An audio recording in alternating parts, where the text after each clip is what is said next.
결로랑 곰팡이 방지 성능이 있다고 해서 탄성 코트 시공을 했는데 다 뻥이네? 모든 집의 모든 것 에브리홈. 안녕하세요 구독자 여러분, 에브리홈의 종원PD입니다. 지난번에 제가 신축 아파트에 들어갈 홈케어 시공에 대해서 말씀드렸잖아요. 탄줄 청코집. 이번 시간에는 탄성 코트에 대해서만 이야기를 해볼 거예요. 차가운 음료수가 담긴 컵은 겉에 표면에 물방울이 송글송글 맺히잖아요. 심해지면은 또 막 흐르기도 하고, 베란다 벽도 똑같다고 보시면 됩니다. 저녁에 해가 지면 바깥의 온도는 낮아지는데 이제 실내는 따뜻하게 유지를 해야 되잖아요. 그때 발생하는 온도차 때문에 이 베란다 벽에 결로 현상이 생기는 거예요. 이 결로 현상이 일어나면은 습기가 차오르기 때문에 곰팡이에게는 적과 꿀이 흐르는 땅이 돼요.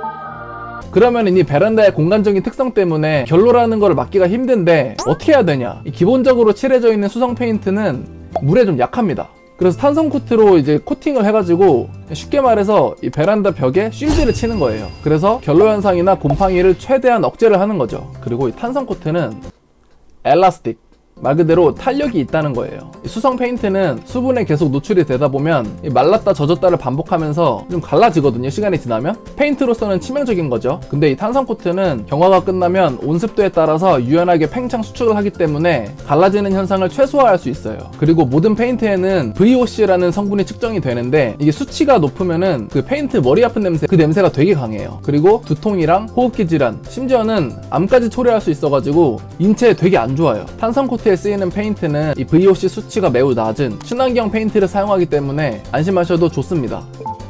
신축 이사하실 때는 거의 필수로 하실 정도로 탄성 코트가 인기가 되게 많은데 크게 두 가지 이유가 있는 것 같아요. 첫 번째로 베란다 위생 관리가 굉장히 쉬워지고요. 두 번째는 인테리어 효과가 굉장히 뛰어나다는 거예요.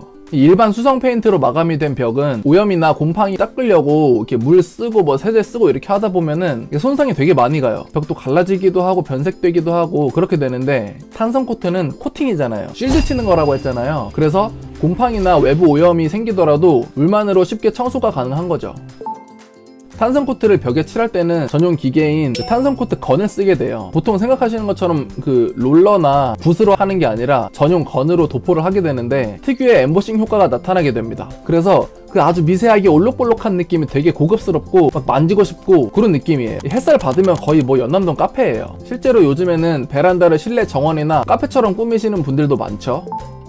간혹 가다가 어떤 집은 탄성 코트 시공을 했는데도 페인트가 벗겨지고 막 곰팡이가 생기고 갈라지고 뭐 그런 현상이 일어나는 집들이 있어요. 결로랑 곰팡이 방지 성능이 있다고 해서 탄성 코트 시공을 했는데 다 뻥이네? 제가 아까 말씀드렸죠. 베란다는 공간적인 특성 때문에 결로나 곰팡이를 완전히 막기는 힘들다. 아무리 좋은 페인트를 갖다 발라놔도 환기가 안 되면은 곰팡이랑 동거를 하시게 되는 거예요. 줄눈도 그렇고 상판 코팅도 그렇고 관리를 쉽게 해드리는 거지 시공을 한다고 해서 무적이 아니거든요. 그래서 탄성 코트를 시공하더라도 환기에 꼭 신경 써주셔야 한다는 점.